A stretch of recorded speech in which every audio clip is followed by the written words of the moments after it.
बिहार के किशनगंज में एक चुनावी रैली के दौरान AIMIM नेता असदुद्दीन ओवैसी ने जमकर मुस्लिम कार्ड खेला और मुस्लिम वोटर्स को जुम्मे की याद दिलाने लगे।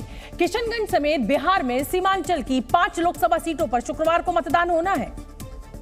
किशनगंज से AIMIM के उम्मीदवार अख्तरुल ईमान चुनाव लड़ रहे हैं और उनके लिए प्रचार करने पहुंचे असदुद्दीन ओवैसी वहां ताबड़तोड़ मुस्लिम कार्ड खेलने लगे।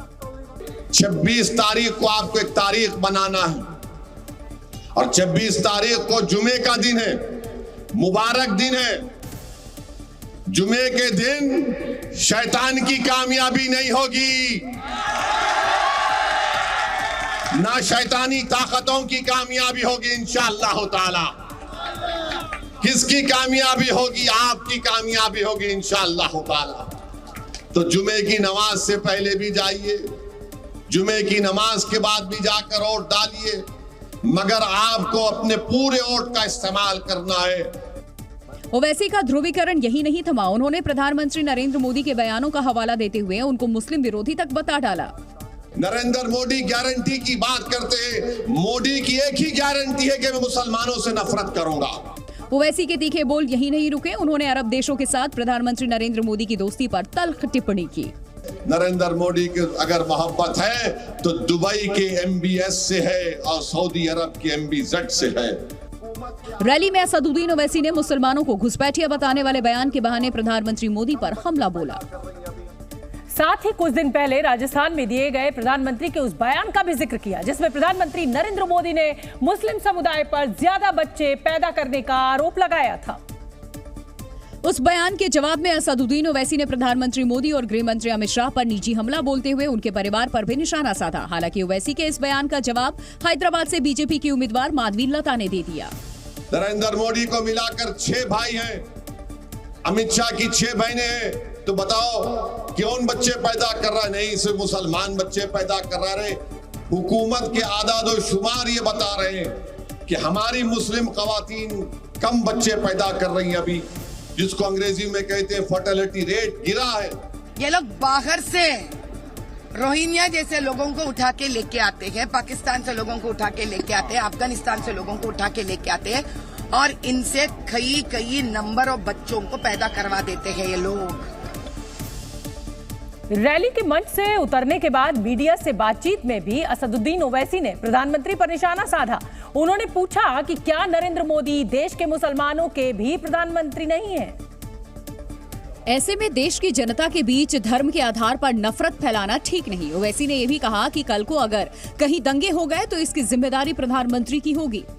वो देश के 140 करोड़ जनता के प्रधानमंत्री हैं, सिर्फ मुसलमानों के नहीं है क्या? उनको इस तरह से रुसवा करना, उस तरह से उनसे नफरत करना, और अगर कल कुछ देश में दंगा हो जाए तो जिम्मेदारी नरेंद्र मोदी की होगी। ओवैसी के भड़काऊ भाषण और मुस्लिम कार्ड के जवाब में बीजेपी का कहना है कि ये उनकी पुरानी फितरत है। देखिए, इससे पहले भी वो हैदराबाद में भी धार्मिक स्थल को लेकर बोल चुके हैं। मुझे लगता है कि ये उनकी फितरत है और पार्टी का नाम ही मजलिस-ए-इत्तेहादुल मुसलमीन है, मगर वो एक सेकुलर पार्टी मानी जाती है। परंतु मुझे लगता है कि देश की प्रबुद्ध जनता इन सारे विषयों को समझ रही है और इसका माकूल जवाब देगी। लोकसभा चुनाव के दूसरे चरण के तहत किशनगंज समेत सीमांचल के 5 सीटों पर शुक्रवार को मतदान होगा। आपने पूरी खबर सुनी और अब आप बात पते की समझिए, और बात पते की यह है कि चुनाव में हिंदू मुसलमान पहली बार नहीं हो रहा है। चुनाव के दौरान सभी पार्टियां धर्म और जाति के नाम पर वोट मांगती हैं। यह फैसला जनता को करना है कि वो जाति या धर्म के नाम पर वोट देगी या फिर तरक्की के नाम पर अपना वोट देगी।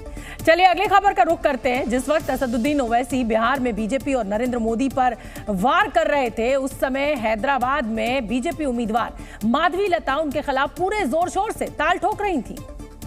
ओवैसी को उनके गढ़ में चुनौती देने वाली माधवी लता ने आज पूरे दमखम के साथ अपना नामांकन दाखिल किया। नामांकन दाखिल करने से पहले माधवी लता ने समर्थकों की भीड़ के साथ चार मीनार के सामने से रोड शो भी निकाला। इस दौरान केंद्रीय मंत्री अनुराग सिंह ठाकुर उनके साथ रहे। माधवी लता के समर्थन में अनुराग ठाकुर ने नारे भी लगाए। ओवैसी है लापता, सबसे आई माधवी लता। इससे पहले माधवी लता और अनुराग ठाकुर ने भाग्य लक्ष्मी मंदिर में पूजा अर्चना की और देवी का आशीर्वाद लिया।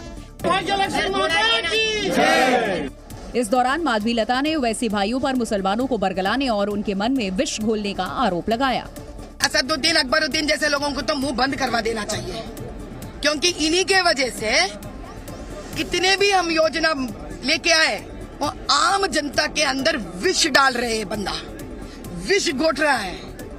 हैदराबाद में चौथे चरण में 13 मई को वोट डाले जाएंगे। जी न्यूज़।